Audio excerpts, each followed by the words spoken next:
ఉంటుంది. అయితే కృప చూపిన దేవునికి కృతజ్ఞతగా మనం ఎంత దేవునికి కృప కలిగి దేవునికి మనం ఉంటున్నాము, మనల్ని మనం జాగ్రత్తగా ఎలా చూసుకుంటున్నామా లేదా అనేటువంటిది దేవుని వాక్యం ఏం చేస్తుందంటే, ఈయనను చివరి దినాల్లోకి వచ్చేసాం కనుక మనలను మనం జాగ్రత్త పడుతూ వాక్యానికి విలువిచ్చి మనల్ని మనం ఏం చేసుకోవాలంటే జాగ్రత్తగా పరిశీలన చేసుకోవాలి. దానికి కొన్ని వచనాలు చూద్దాం. చూడండి, యోధా రాసిన పత్రిక 1వ అధ్యాయం 4వ వచనం. యోధా పత్రిక 1వ అధ్యాయం ఉంటుంది,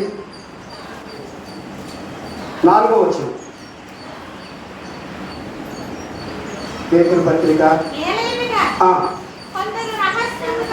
కొందరు ఏలైనగా కొందరు రహస్యముగా చొరబడి ఉన్నారు, వారు భక్తిహీనులై వారు మన దేవుని కృపను కామాతృతులకును దుర్యోగపరచుచు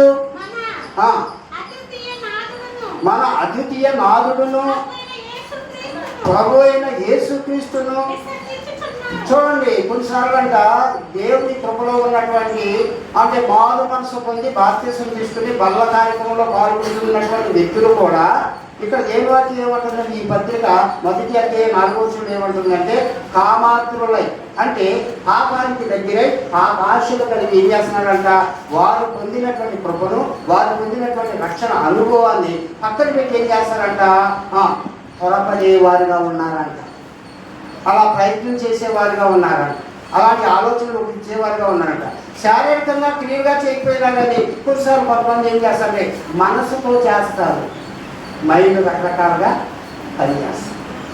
కనుక ఈ వచ్చినటువంటి ఆలోచనని మనం ఏం చేయాలంటే తప్పుకోకుండా జ్ఞాపకం చేసుకుని కృపలో ఉన్నటువంటి మనం అలా చేయడానికి తగదు అని దేని వరకు ఏం చేస్తుందంటే తప్పకుండా మాట్లాడుతుంది కనుక అలా ఉండకూడదు అంటుంది. అలా ఉంటే మనం ఏమవుతామంట, శరీర సంబంధమైనటువంటి మనుషుల్లాగా ఉండి దేవుని కృపను పోగొట్టుకుని మనం ఏమవుతామంటే పాపులుగా మిగిలిపోతామని దేవుని వాక్యం సెలవిస్తుంది.